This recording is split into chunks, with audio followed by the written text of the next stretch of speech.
Hello, adventurer. It's good to see you. You have made it to the morning grind. Welcome, welcome. It's the live stream at the beginning of the Geekverse, where we talk about all types of topics in geekdom, gaming, and fantasy, with an emphasis on being constructive and creating the things that we want to exist in the world. It's all on the grind, Sizemore. Can't be too fine, can't be too coarse. That's exactly right. There are a lot of adventures to be had today. Dungeons to explore and monsters to slay, and who knows what a random encounter might send our way. That's why we have to prepare, so settle in now for the morning grind with your favorite beverage in hand. Tea? Or maybe something a little stronger. I've got a few bottles of the old Wynyard left. Whatever you want. Pull up a chair. Dude. If you're feeling fancy, how about a cappuccino? Or a frappuccino? Or how about an espresso? Just tea, thank you. Sounds good to me, Gandalf. Whatever you want. I'm just glad you're here. Everyone is welcome. You can just watch if you want. You don't have to worship anything you don't want to worship. Thank you, Mike. But be forewarned. Sometimes we get really strange characters around here. Wait, what's that you say? Why can't you come and be a part of the stream? My wife would disown me. Oh no, I bet she'll be fine with it. Come on in. Am I scared for my safety? No. What are we supposed to do? Everybody do the secret handshake.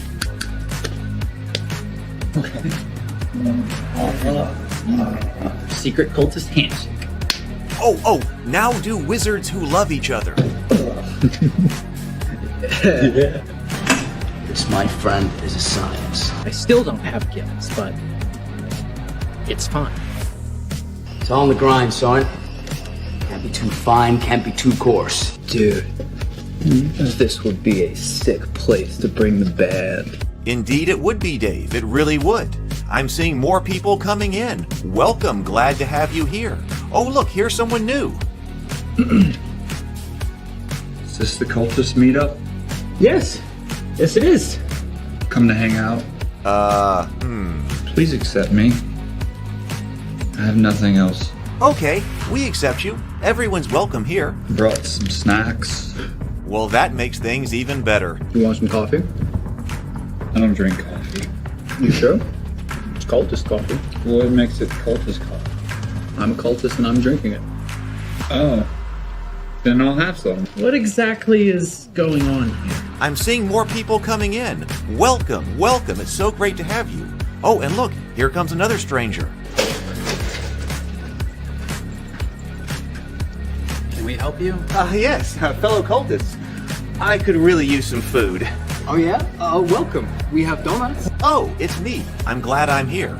I'm sure you have a few questions for me, though. What's your name? Who do you work for? What god do you worship? Great questions, Rob.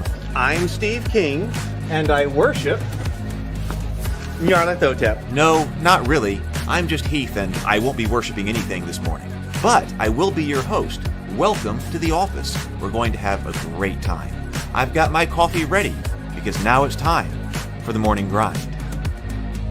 If you could become a fish, that would be amazing.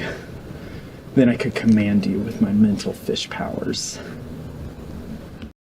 Hey, good morning, everyone. Good morning. Hey, Brett, good to see you. Brett is ready to go. Hey, so welcome to my home, welcome to the office, and welcome to the morning grind.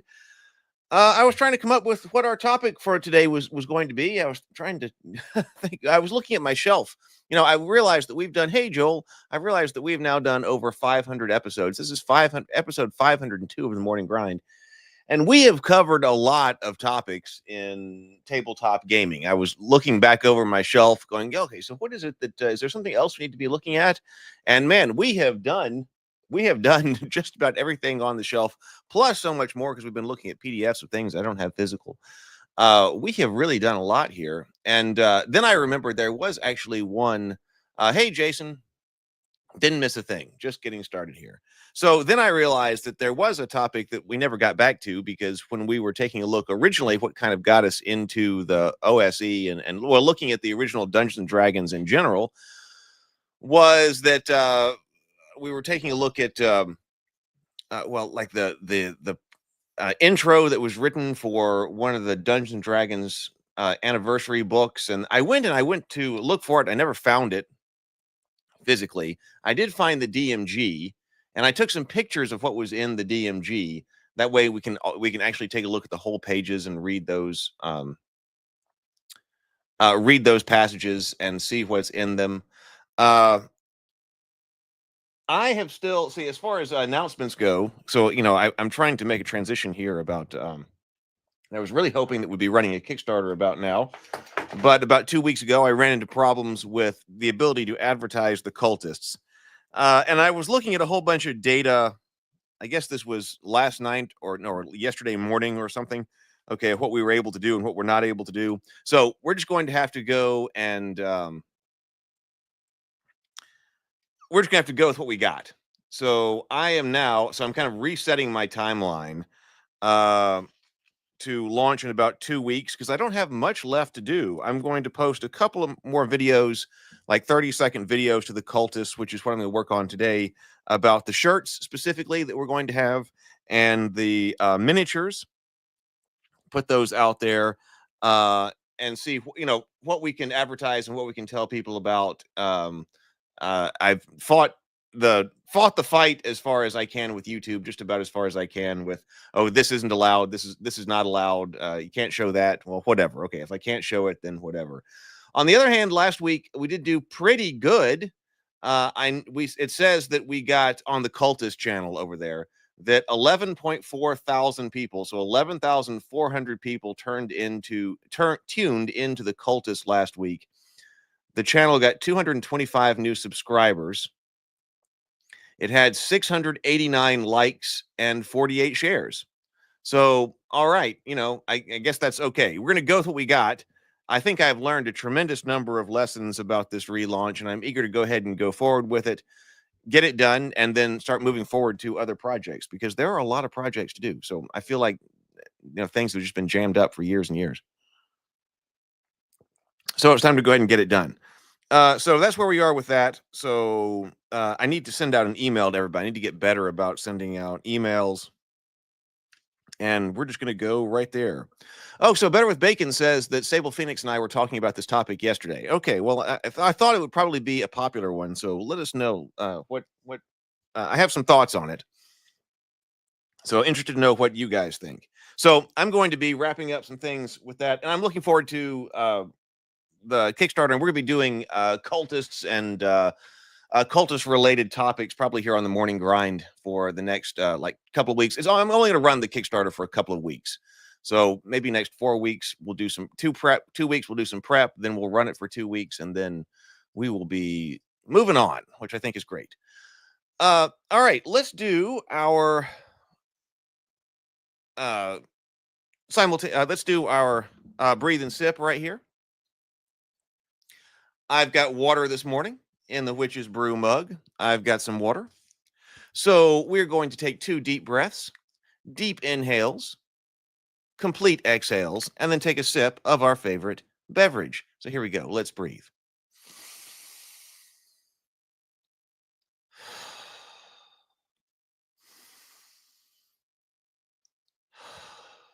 And sip.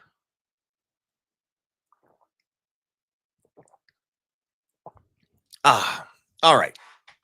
Well, so while I was looking for that anniversary edition book, I did see the new DMG. And I had seen some clips or, some just shots on social media about what it said. And of course, people were upset about it. And we can talk about whether or not this is anything to be upset about or not.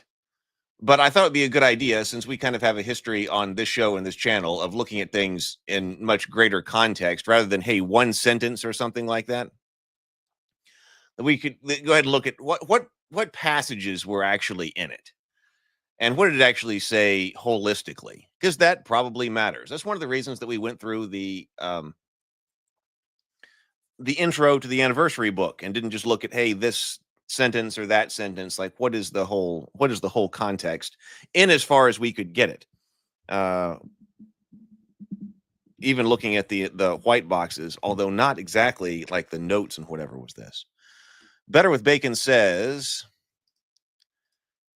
I think so-called safety tools are a way for creators to virtue signal exclusively. They cannot tell anyone how to play at their table in any real way, so including sections on safety tools are largely meaningless.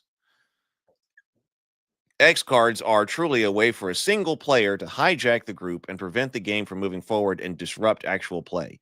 You need to vet your players and not play with people. Mike says, I would suggest the who cares approach. If some find it useful, great. If others do not like that, like anything else in D&D or other games, skip it. I don't see the big issue. So here's what it actually says. This is section I found on page 15. Oh, Jack says, I think X cards are important. Let's see. So here's the whole passage. Ensuring fun for all. Ahead of the game, if you haven't done so already, discuss with your players the experience you're all hoping for, as well as topics, themes, and behaviors that might spoil someone's enjoyment of the game. Mutual respect. Whether you're playing with longtime friends or strangers, it's important to create a foundation of mutual trust. The best games happen when everyone at the table feels safe enough to be themselves, speak up, and get into character. It's up to everyone to uphold the principles of respect. Difficult conversations often fall on the DM to lead, but they don't have to. If one player behavior is interfering with everyone else's enjoyment, everyone has a stake in helping to resolve an issue. Setting expectations. Before you assemble a group around a table, pitch the adventures you're thinking about running to your prospective players. Note the in-world conflicts that might arise, the setting's overall tone, and the themes you would like to explore. The Every DM is Unique section earlier in this chapter can help you describe your game to others. Telling players what to expect prepares them as they imagine to tell what kind of, let's start that over. Hey, BGD. Welcome. Oh, and John D is in here as well. Welcome. So telling players what to expect prepares them as they imagine what sorts of characters they can create and launches conversations about content to embrace and avoided. Oh, to be embraced and avoided. You don't need to reveal the major plot points or twists in your story, but share the themes you're interested in exploring, the kinds of stories you're inspired by, and what flavors of fantasy outlined in Chapter 5 interest you. Being transparent with your players allows them to decide if this is a game they want to play, which is best to know before play begins. Being clear about your expectations and making sure you understand your players' expectations in return can help ensure a smooth game. Take your players' opinions and desires seriously and make sure they take yours just as seriously. Ideally, you'll find a style of play that suits everyone.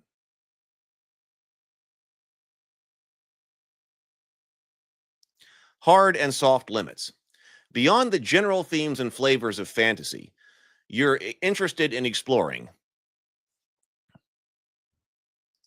Oh, Joel says, okay, I think I'm missing something. What are the X cards? Well, it's going to talk about this.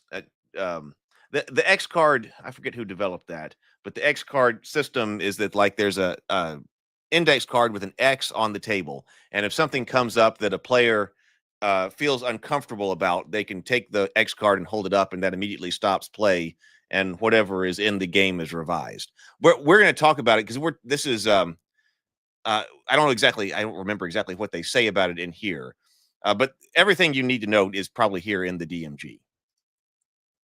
So this is what is in the DMG. This is actually what it's written here. So we will actually know in context what's written here. Hard and soft limits. Beyond the general themes and flavors of fantasy you're interested in exploring in your campaign, it's important to have a conversation with your players about topics that can be sensitive or uncomfortable. It can be helpful to discuss these topics in terms of hard and soft limits. A soft limit applies to a topic that could be handled carefully. Okay, so this is important. It's important to have a conversation with your players about topics that can be sensitive or uncomfortable. It can be helpful to discuss these topics in terms of hard and soft limits. Okay, so what is a soft limit? A soft limit applies to a topic that should be handled carefully, as it might create unwelcome anxiety, fear, or discomfort. A hard limit applies to a topic that should not be mentioned or described. So DM and players can have phobias or triggers that others might not be aware of. Any in-game topic or theme that makes a member of the gaming group feel unsafe, a hard limit, must be avoided. If a topic or theme makes one or more players nervous, but they consent to include it in-game, a soft limit, incorporate it with care, if at all, and be ready to quickly veer away if needed. Common in-game limits apply to topics such as intra-party romance, sex, exploitation, racism, enslavement, and violence toward children and animals. Limits can also apply to certain creatures such as spiders, snakes, rats, and demons. It's also important to discuss limits around what harm might befall the characters, including mind control, magic, helplessness, and death.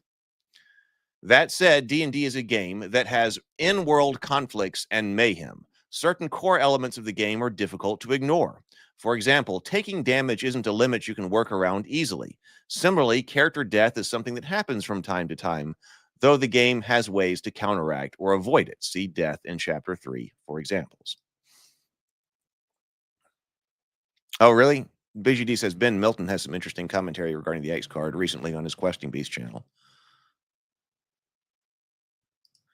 Mike says, I've played at conventions with an X card, but never seen it used despite some intense situations.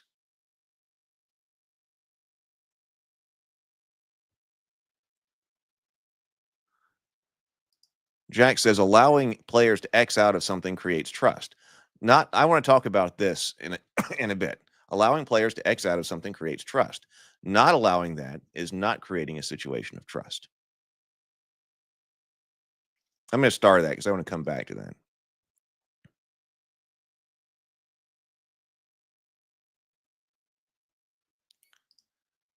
I think, whereas Better with Bacon says, I think the social contract is what creates trust. X cards create a sensitive reactionary expectation. True trust comes from actually naming the topic you want to avoid at the top of the game and then avoiding them together in the group.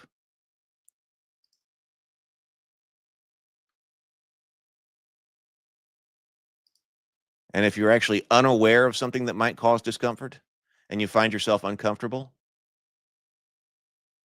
why don't you say something? You could say something. So using the game expectations sheet, there is also this. So the next thing that comes up right here, I want to talk more about it, but I want to add some of my opinions here, but I want to go through this entire, like what's actually here. So there is actually a worksheet to hand out to your players in the DMG to get them to understand. There's actually a form, some paperwork here to do. So it's called the Game Expectations Worksheet. And we're going to talk about this in just a moment.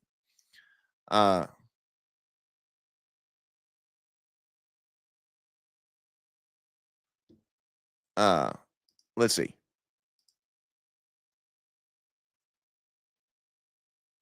Using the game expectation sheet.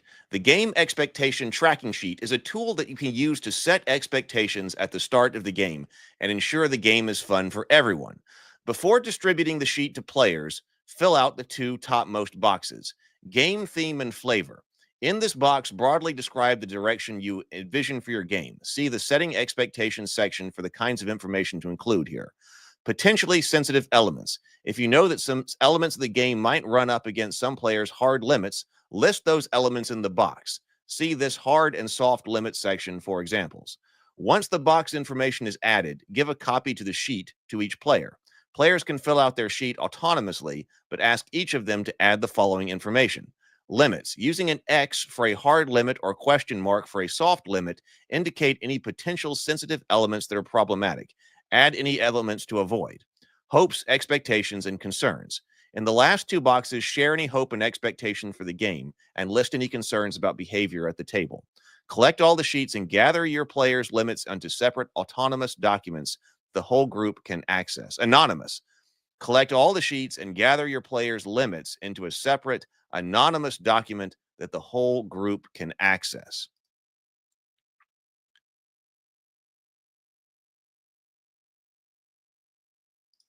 All right, so what is this sheet that we need here? Okay, let me take that down. So the next thing is this sheet. Let me find it. Okay, here it is.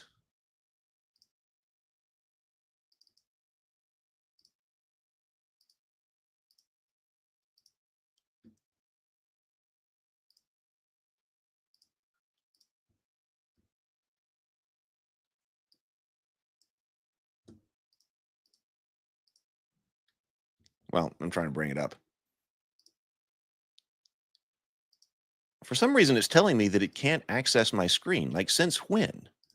This is something I do every show.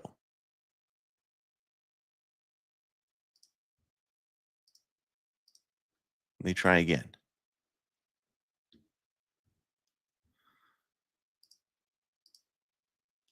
There we go.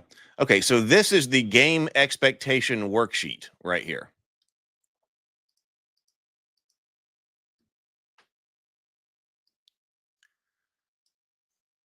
Okay, so we have the game expectation worksheet, DM name, player name, and then this is where you put the game theme and flavor. This is what the game master is supposed to fill out right here. And then you're supposed to list out potentially sensitive elements. And examples include spiders, snakes, demons, romance, and mind control. And then here we have X for indicating hard limits, question mark for indicating soft limits, handle with care or off camera. This is players' hopes and expectations, where you write that down. What do you want to see in this campaign? At the table concerns, okay, where you write down things like examples include shouting, swearing, alcohol, or sharing dice.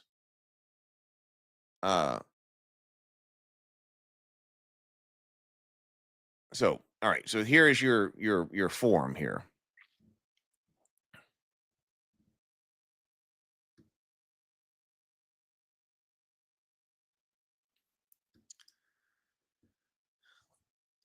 Well, one of the strange elements that I think about this, like when I'm looking at this and I turn this over, is that how infantile the imagery on this form is. Like that immediately caught me.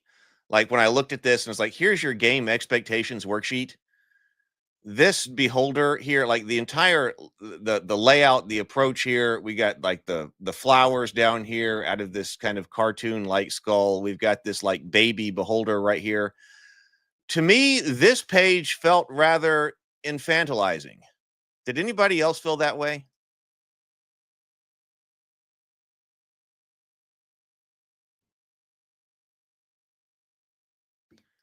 I did think that when I was like looking at this, like if somebody handed me this with like this cutesy little beholder on it, I don't know. It seems rather juvenile in a way that I don't remember Dungeons and Dragons ever being when I played years and years ago and was much younger, even in middle school. Let's go on to page 16. Again, I want to go through the whole. I mean, let us see exactly in context what is being said here. Assuming my because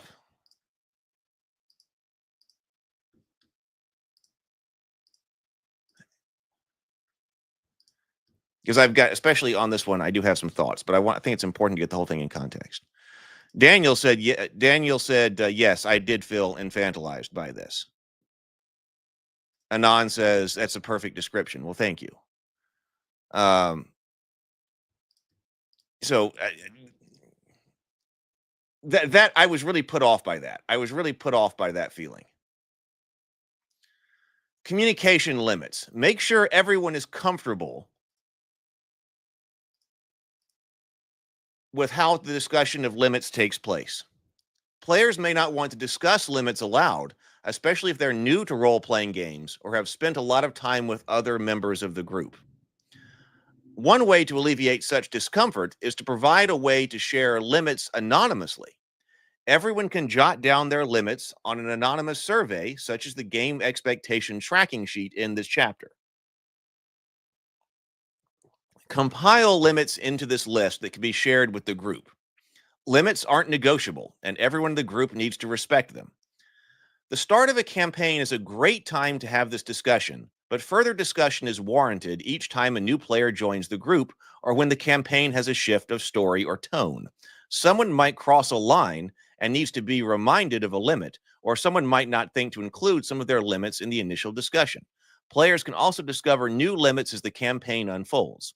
Check in with the group every few sessions to make sure everyone's comfortable with how the game is developing, updating the group's limits as needed. Shifting limits. Encourage players to bring the additional limits with you, to bring any additional limits to you privately or in the moment so that you can add them to the list. Trust that players know their needs best and update the game accordingly. Limits in play. Since D&D is improvisational, the game can go in unexpected directions. It's helpful to have an agreed upon signal. So this is like the X card part. It's helpful to have an agreed upon signal that players can use to communicate that a limit has been violated. It's helpful to have it is helpful to have an agreed upon limit. Excuse me. It's helpful to have an agreed upon signal that players can use to communicate that a limit has been violated, allowing you to adjust quickly. That signal might be a gesture, okay, such as crossing arms in an X, or raising a palm in a stop gesture, a code word or phrase, touching or lifting a designated object, or anything else your group agrees on. Players should also feel safe to say stop and pause the game until the issue is resolved. A person who invokes the signal can comment on what they want to have adjusted, but doesn't have to explain why the content is objectionable. The signal shouldn't trigger a debate or discussion. Thank the player for being honest about their needs, make the scene right, and move on. Make it clear to players that if a person isn't comfortable using the signal, they can step away from the game or call for a break to talk to you privately. Players must also give a player may also give a friend permission to use the signal on their behalf. As the DM lead by example. Take your players' needs seriously and use every tool at your disposal to adjust how your shared story plays out. That might be all of the section. Let me see. I took a few other pictures, but I think they must have been just zoomed in. So that's also limits in play.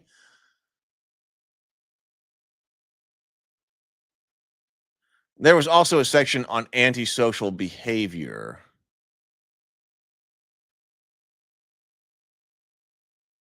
But that's a little bit side of the point of what we're talking about right now. Okay, so what are people saying over here? Joel says, how wild and weird do role-playing games get these days?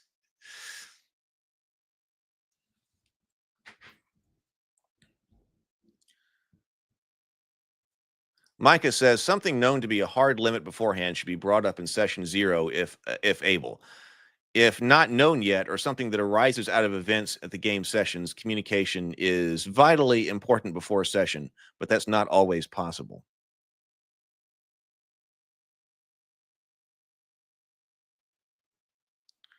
BGD says, quite to the contrary, my rejection of the X card is the best or only good way to ensure participant safety, reflects my respect for the complexity of social understandings of the gaming table. I also want to star this. Anon says, I was friends with the creator of the X card and played with him at a few de-exposure events. So at the very least, I can say it was created with the best of intentions. Having an X card is not without baggages and challenges. It will not trump good conversation and GM preparation in advance of the session and check in through the experience.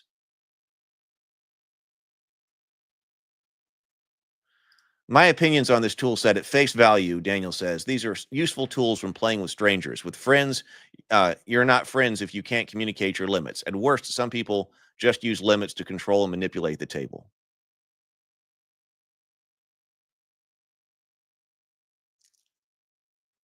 Okay, so my thinking here, so what also struck me after first being the rather infantilizing worksheet to fill out, was how much this actually sounds like just a conversation. So especially this one, and I think this is why I had taken another picture of this limits in play. When I was reading this section, I was like, you know what? I feel like I could remove the word like D&D or the idea that we're playing a game and substitute this with the fact or with having a conversation. So some people, so this is like Jack's saying this, that sometimes people simply are not able to actually speak and say that they are uncomfortable. An X card gets around that. A GM is required to make sure they are not being manipulated by it. And Jackson also said allowing players to X out of something creates trust. Not allowing that is not creating a situation of trust. I think what surprises people like me about these rules is, or this inclusion here, is how obvious something like that, what you just said, Jax, is to us. Like I never in my history of playing role-playing games would think about forbidding a character or forbidding a player to participate in something that they were uncomfortable in. I would never have even thought about forcing a player to participate in anything. Like that's like it's a game. But I realized that's my expectation, and I have a very different kind of I guess social outlook than people today. And this is a difference in kind of thing here, that this was just never any kind of thing that was an issue. When we sat down to play Dungeons and Dragons with friends. I mean, I think that has to do with just being social, right? Like I can't imagine, like it never even came up like, okay, we're about to play something that's really going to traumatize Mike over here. And we're not going to allow him to not participate. I mean, that's not something that ever even would have crossed my mind. So it seems to me that some of the hey, wait a minute, if you don't have like the arm gesture or touching the object or something like that, that you must be trying to force someone into a situation they're uncomfortable about, which is, I think, completely opposite from the truth. I mean, there might be somebody out there. And I'm sure we can hear like a horror story on Reddit or something like that, where there was a game master who was trying to like forcibly subject a traumatizing experience on someone in a role-playing game. Like that's what they were trying to do. That was the objective.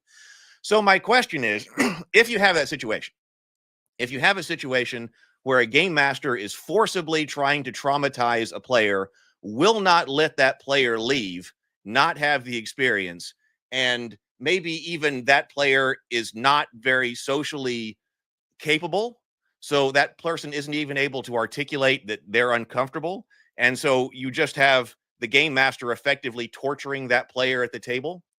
My question is, are you playing Dungeons and Dragons badly, or are you being a bad person? Like, is your problem more fundamental than, oh, we didn't have a hand signal that the person could give in order to say that this kind of behavior at the table is not acceptable? Or do we have a much more foundational problem with that person that goes beyond the rules of the game?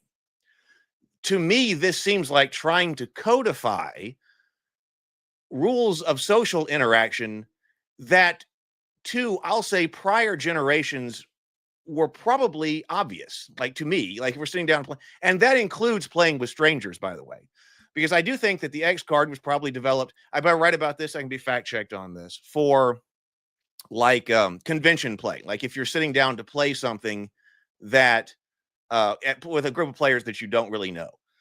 Well, maybe we need this hand gesture, because maybe we can't expect a person to be able to say in today's world at a convention that we can't expect somebody to be able to say, hey, wait a minute, I'm not doing this, and stand up or whatever, or stop the game or say something. We can't expect that. And we can't expect the game master to be capable of adjudicating what may or may not be appropriate to play in a public event with strangers. Because I can see that completely being the case. It's possible that the kind of game I might play among friends might be different than a public game at a convention. What I might do, I can see that. I can completely see that. But that's still part of being a social person and being well socialized. Hey, wait a minute. I'm about to be in a more public setting. I'm about to be playing with people I don't know.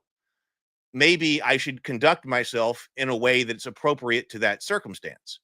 But if you don't think that people can do that, and they might not be able to do that anymore, then the game has to include, or the game starts to include here, yes, even as optional things that try to replicate, I would even say, an online way of communicating in a physical environment. Because if you're on a social media and you see something that you don't like, block, hide, I don't want to see any more of this stuff. You don't actually have to say anything about it. There's just a button for you to press, and you don't have to explain why you don't want to see that. You don't have to explain why you're blocking the person. You don't have to do any of that. The expectation, which is why I do say that it might be a generational thing, is that what's the expectation? Wait a minute, there's something that I don't like, something that I don't find okay. In real life, there's no block button, block, hide, what? So X card, that takes the place. That simulates to me a kind of digital interaction that's being brought into the physical world. Is anybody else feeling that? Let me see what goes on with live here.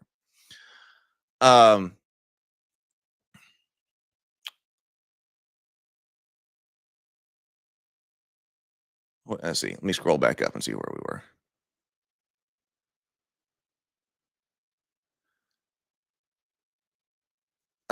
Right. To be frank, talking about communication before the adventure starts, before sessions, and during them is vital. Specifically mentioning the X card isn't necessary, as that's being clear and respectful and willing to listen.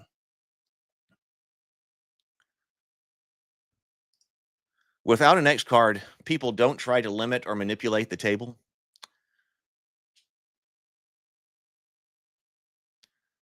Let me see. So Jack says sometimes people simply are not able. Okay, I think I said that one. I think we said that. Because yes, sometimes I'm just saying that it's a new tool for them, so they don't have the added emotional baggage. And if you're a bad person for not respecting their limits, they're still going to be the minority of players. Daniel says, I'm just saying there's a new tool for them to do so with the added emotional baggage that you're a bad person for not respecting their limits. They're still going to be the minority of players.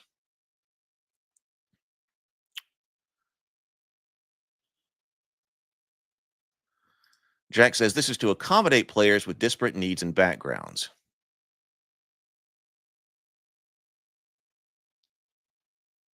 BGD says no one who's particularly squeamish or opposed to depictions of graphic violence should sign up for a session called the Anala Horror Part 3, Death in the Mountains.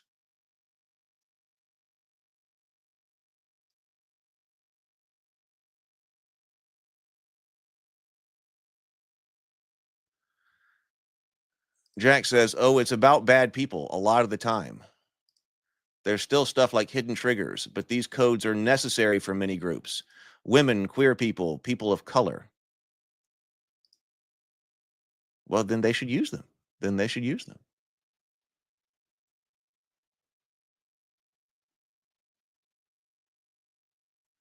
BGD says, if a GM is knowingly trying to force anything on anybody, then one or more of the other parties needs to stop before the activities immediately out of conscience.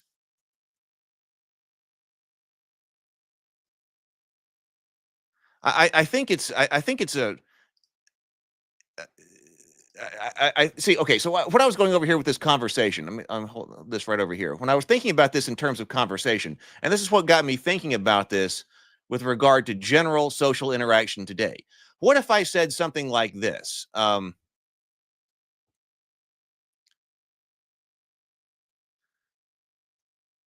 what if we just thought about this in terms of conversation? What if we went over here? Like, since conversation is improvisational,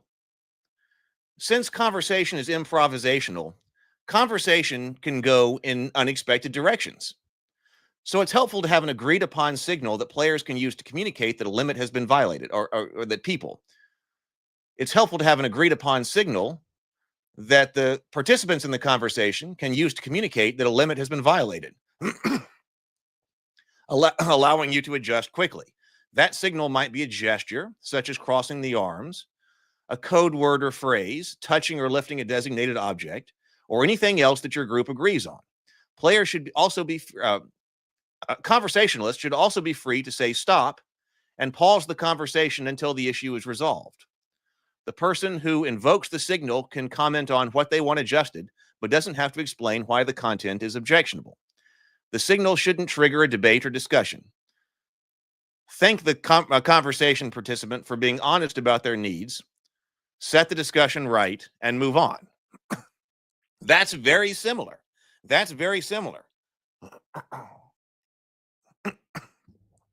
Right now, that's why I said that this seems to be something that is trying to address something that's much deeper than something about this game rules. This is trying to talk about the way that people should interact socially with one another. Okay.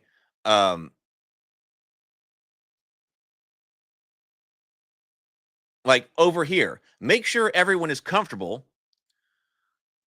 with how the discussion of limits take place. Players might not want to discuss people might not want to discuss limits out loud, especially if they're new to conversations or haven't spent a lot of time with other people in the conversation. One way to alleviate such discomfort is to provide a way for people to share limits anonymously. Everyone can jot down their limits on an anonymous survey, such as the conversation expectations tracking sheet in this chapter. Compile limits into a list that can be shared with the group. Limits aren't negotiable, and everyone in the group needs to respect to them. The start of a conversation is a great time to have this discussion, but further discussion is warranted every time a new player joins the conversation, or when the conversation shifts into a new story, into a new tone, into a different subject or tone. Someone might cross a line and needs to be reminded of the limit, and someone might not think to include some of their limits in the initial discussion.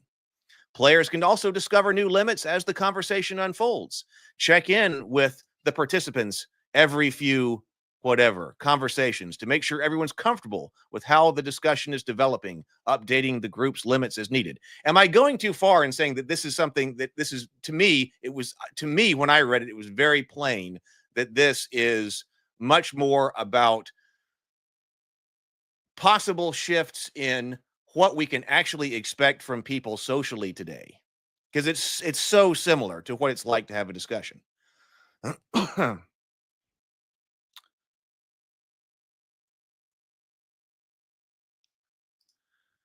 BGD says, in my opinion, the social contract between participants is undeniably the most important aspect of the RPG hobby. It's what sets it apart. The GM stewardship of the social contract is important in fairness.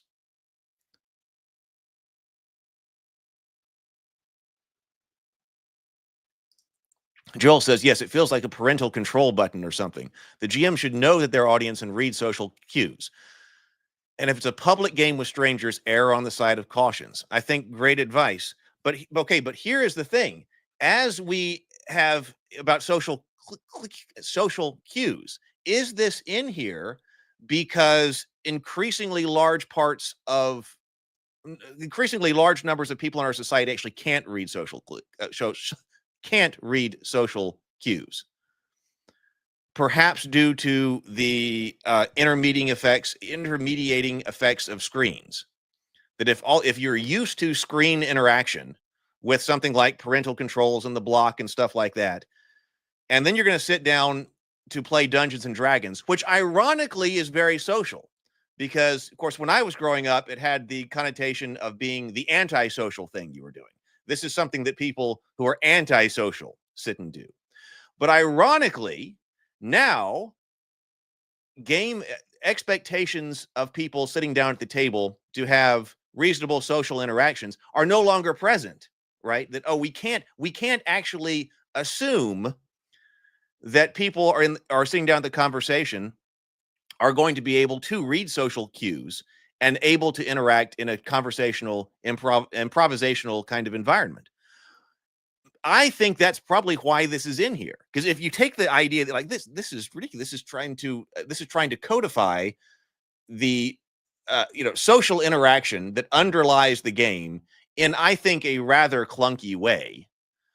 But when you interpret it as a digital an imposition from the digital world, or something that's coming in from the digital world, if you don't expect people to be able to actually physically, because you also see the things where people, now I don't know how many people this is, but you see like people who bring up like, I don't know how to have a conversation. I wish I knew how to sit down, had a conversation with people. I've never done it, because it's especially through, I guess, the COVID and things like that, when you were not allowed to be around people, that like you get that there seems to be people who genuinely don't know how to do that. Like, how would I sit down and have a conversation with someone? So now you're in an environment that is very social, and the new generation of players may not be expected to be able to actually know how to have conversations or read social cues. Do you think that's possible?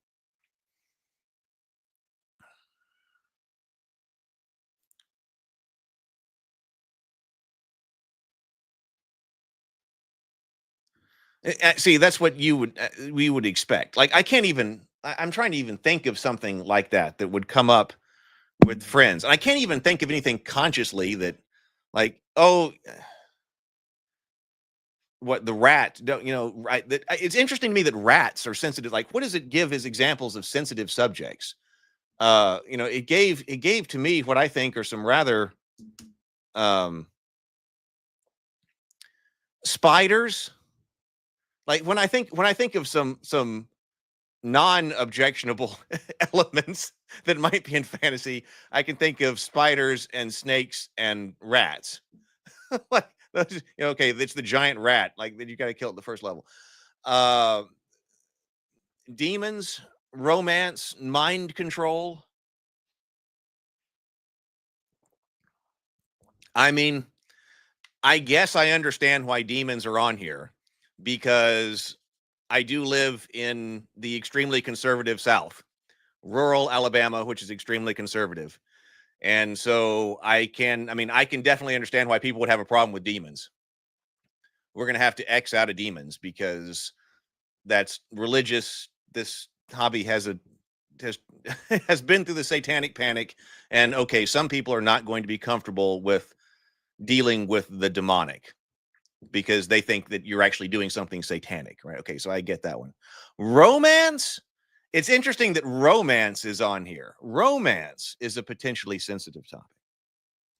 Not even sexuality, but when I think about romance, I think about Robin Hood and Maid Marian. I think about Luke and Leia in the original Star Wars, before they were brother and sister. But, the romantic element of Star Wars, romance. I don't know how much romance there was in our games, but when I think of romance, that's the kind of thing that I think of that's often in stories.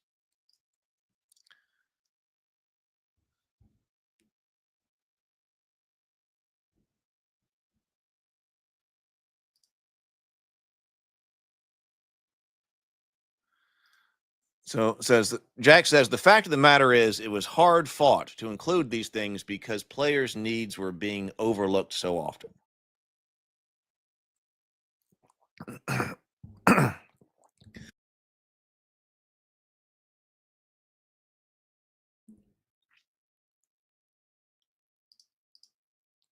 Joel says, I would never think to exclude snakes, demons, romance, or mind control. By default, I would exclude graphic depictions of sexual assault or any harm to children that would be alluded to without going into graphic detail.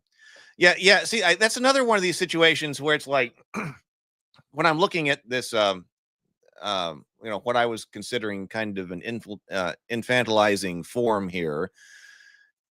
Like, if you really wanted to talk about, to me, what are some potentially sensitive elements, I think I would list things like you're talking about, Joel. Like, okay, like, what are some things that that could really be in a fantasy story that might really be objectionable. And yeah, I can think of those things. And something as to me as banal as spiders and snakes and rats.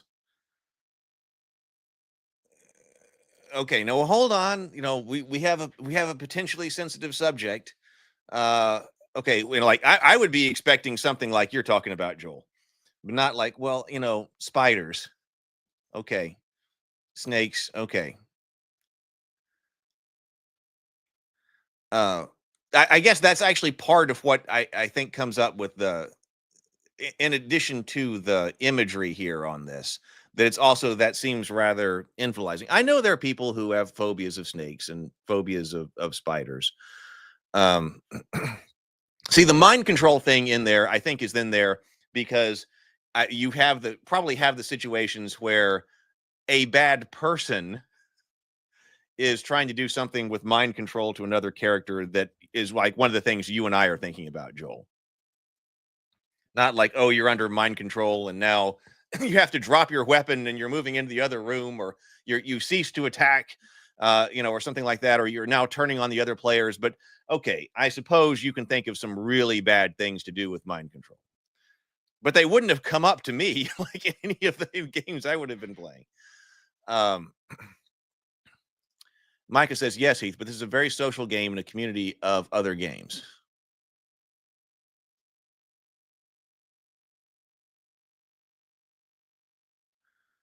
Better with Bacon says, I've been discussing this in messages apart from this chat, and there's a lot to say here, but I need to clarify my position. I, by default, have placed the X card in the hands of a bad actor. I'm expecting abuse. This isn't a great way to start the conversation. It's extreme and unhelpful.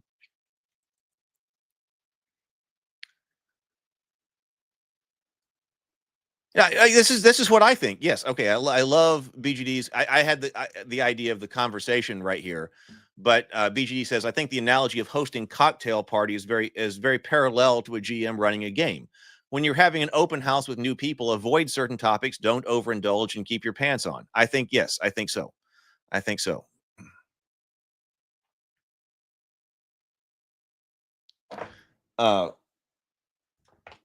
But I guess my point is can we expect people to know that?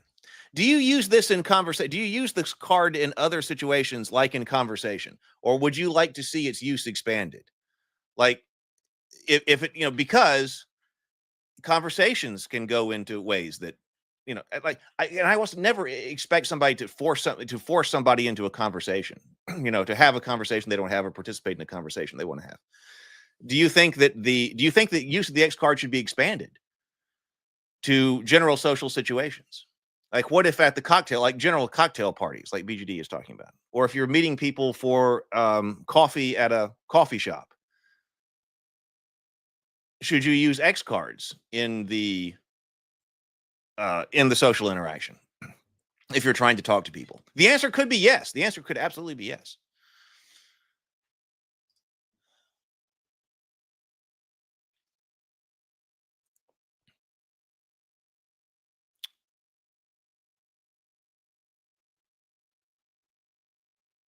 I'm scrolling through some of the comments here. A lot's been coming in.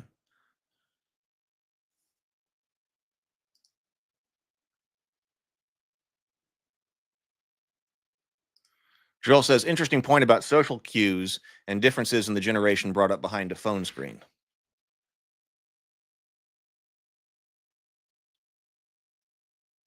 RPG Gen Exile says, I rate my games using the movie system. I give players a general synopsis. If they don't like what it is, then it's not the table for you. But thanks for stopping by. Yeah, the demons are there because of the satanic panic.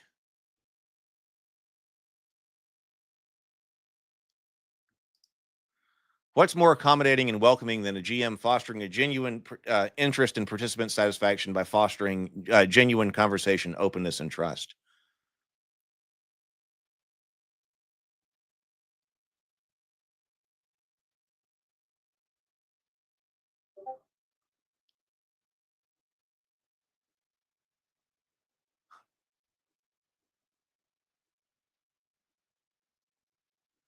Let's see.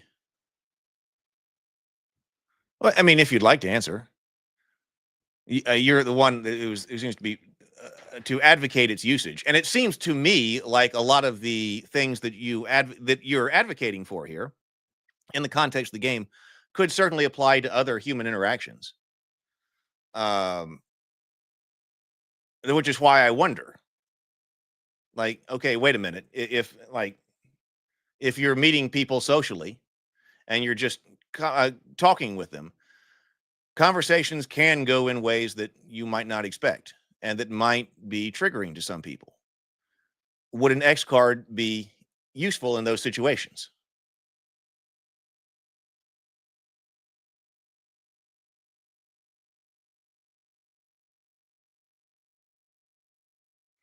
Joel says, yeah, I tended to think of mind control being used to cause detrimental game actions to occur rather than truly traumatic things to occur from it. A phobia to spiders is not on par with SA, sexual assault, etc. Yeah, and but it seems like if you're playing with friends, see, I mean, I guess this goes both ways. Let's say that you do have you have a horrible phobia of spiders. And spiders are a pretty common first level, large spiders are pretty common first level bad guy to fight. And let's say that you as a player do have an extreme phobia of spiders. I feel like if you're in a group of friends, you would know that already. Like if this person is like traumatized, and let's say the true sense of that word, and is going to, if you walk in, open the door and, oh my God, there is a giant spider in the room that you're going to have to fight. And this person is really going to be unable to function because that's in the game. I feel like if it's friends, you would know that.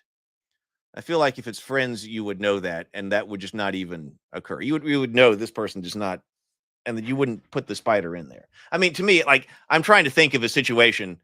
I'm sure there is somebody out there who, like, oh my God, it's that you open the door, there are giant spiders, and somebody puts miniatures of giant, maybe, yeah, the miniature of giant spiders on the combat board, and they are completely unable to function because of it. If you are friends, I think you would already know that.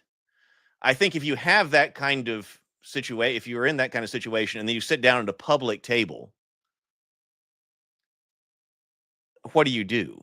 Because I think you just say something. I think you just say, but I think that's the point here, that like if you really have that reaction to spiders and you sit down at a game to play with some people you don't really know all that well at a game at your local gaming store, I think you would just say, hey, by the way, I can't do anything with spiders. If spiders come up, I'm like they can't force you to sit there and play with spiders. You would just stand up, like, okay, you could. I think you would just tell them in advance. By the way, I have an extreme phobia to spiders. They cannot come up in this game at all. If they do, I'm leaving. But I think the underlying point here, and I think Jax is making this point, you can't expect someone to actually be able to, and I think the book says this, right? The book actually says this, that you can't expect people to be able to communicate their limits. Didn't we see that? That you can't actually expect the person who has the extreme reaction to spiders to actually be able to articulate that. Didn't we read that? Whereas I think the expectation would be that, hey, listen, I'm going into a public space, and if there's something that's that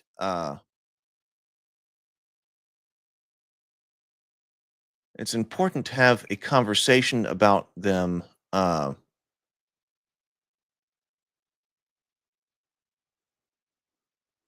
I don't remember, but anyway, and that if something does come up, that you just stand up and leave the table. But if you can't expect the people to do that, then what do you do? What do you do? Maybe the X card is the solution.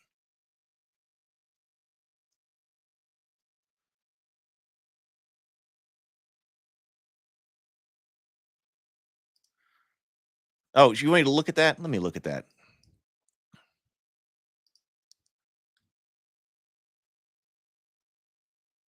This was DM'd. Oh, okay. Any.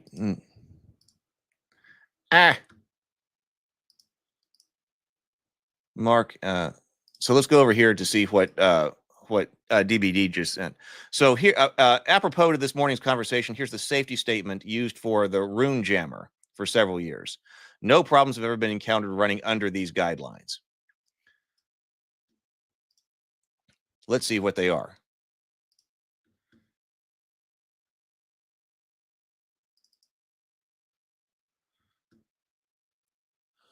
Okay, hey, let's see. Let's see. Hey, good morning, Andrew. It's been a great conversation today.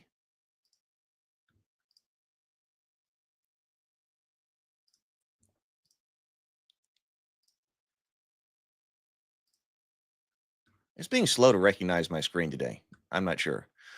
I'll try one more time.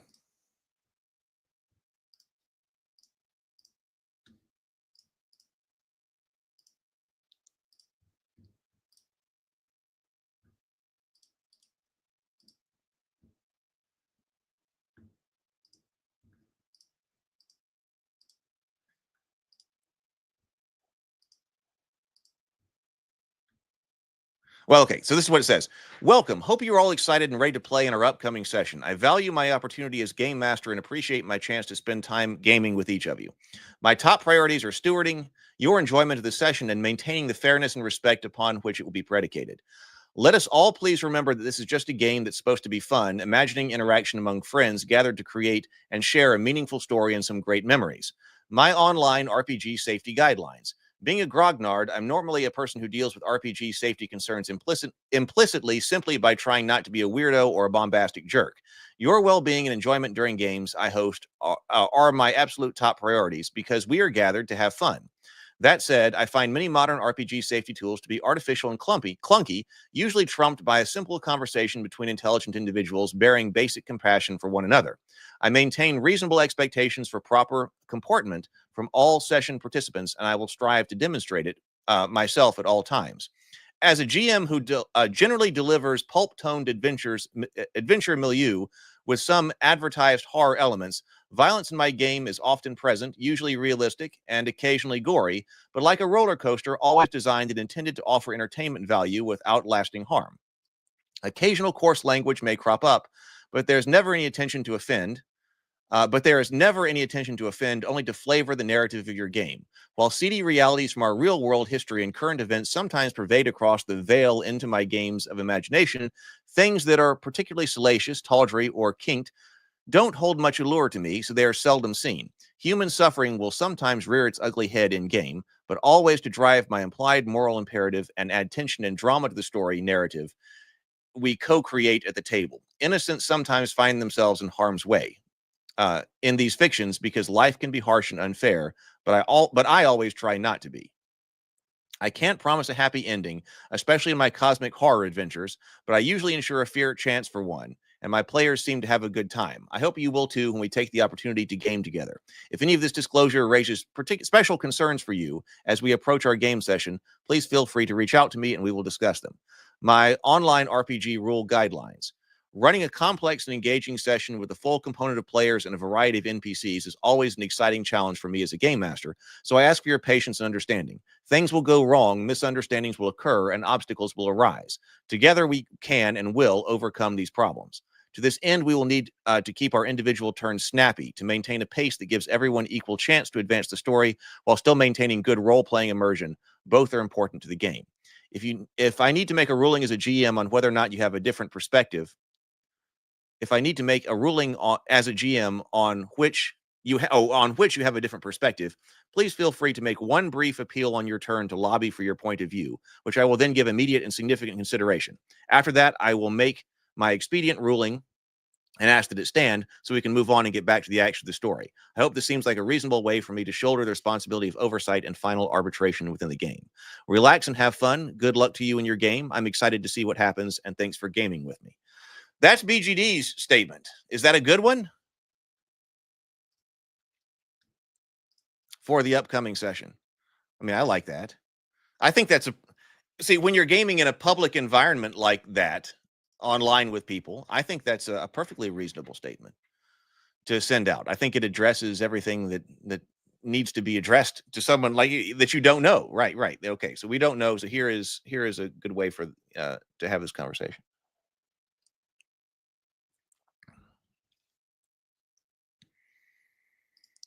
I want to believe that people would be good enough at communicating to handle this, but I do worry that being at a table, these tools wouldn't.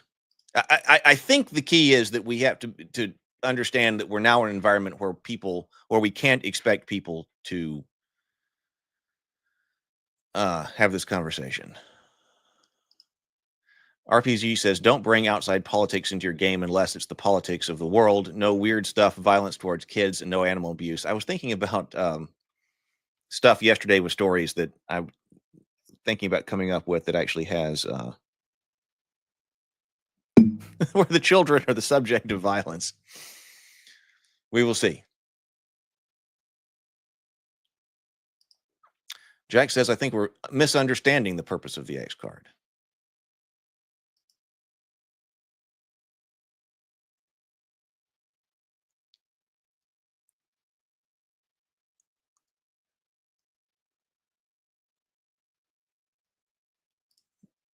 And that was BGD's personal one, not the like rules for the entire convention.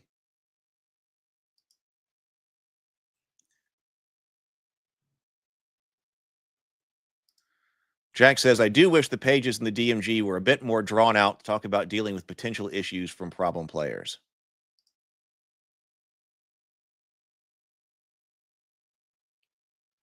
Yeah, maybe. The paralyzing fear of spiders is something to be conquered and overcome instead of falling victim to. This role-playing exercise could be a tool to work through this.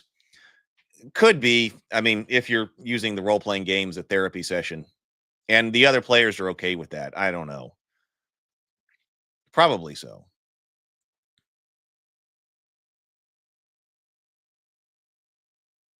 I'm scrolling down.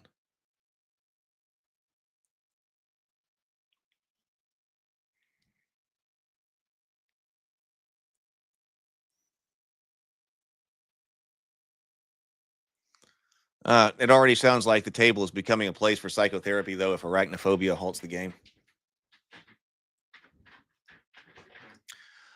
All right. Well, I don't know. Is there anything else that needs to be said? So that was actually what was in the DMG. I think we're probably going to. I think at the end of the day, I think we're probably going to have to realize that more and more things like this will probably end up in games and social interaction as people become increasingly less social. I think that's what's probably going to happen. If I'm right that this has to do with that some of this comes from the digital world into ours.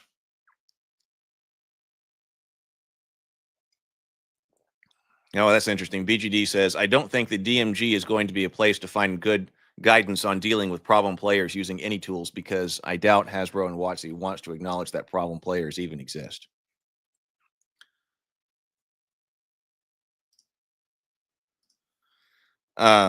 Yeah. So, but yeah, I guess yeah, and I'll return to my point that it seems like this is addressing a much deeper problem with somebody socially in society than it is to do with the game. So I guess that's my point. The first, and I also think it could certainly have been handled better. It did not help to put childlike imagery in there. Like, would you please, tell, is there whatever, and with this little cartoonish like thing that you would hang above a child's crib, on the form. They didn't help their case at all by that. So once again, I don't think they handled this very well. I don't think that I think that's part of a lot of people's reaction to this is like, I really don't want to open the DMG and feel like I'm being treated as a child or sit down. Like, okay, I don't want that. And I do feel that quite a bit when I'm reading that. Like you need this like cutesy little beholder here to make you feel comfortable and make sure that you can't communicate what it is that might feel bad. So mechanizing, Non says, mechanizing trust and respect is a bit too close to using in-game systems to solve out-of-game problems for me. I kind of understand that point. I guess that goes the other way. I was thinking of in terms of this is underlying social. So this is something that is trying to use a game mechanic. Let's handle this at the game rule level when it's a much deeper underlying social issue. That's why going both ways. I do like that, Anon. Going both ways, the social into the game into the social. Why are we now in a situation where the game rules need to handle feel the need, and the people writing them feel the need to try to handle basic, what I would consider basic human social interaction through game mechanics? Yeah, I agree. I agree. Okay. All right. Well, this was fantastic. I really enjoyed it. I'm going to go do some work, and we're going to work on the cultists, and we're going to move on, and then we're going to do a lot of other things. I'm really excited. So we'll be working on that on the mornings, I anticipate, for the next few weeks. So everybody have a great day. Thank you so much for being here. Great discussion. Go forth yourself, be creative, and be constructive. Later, everybody.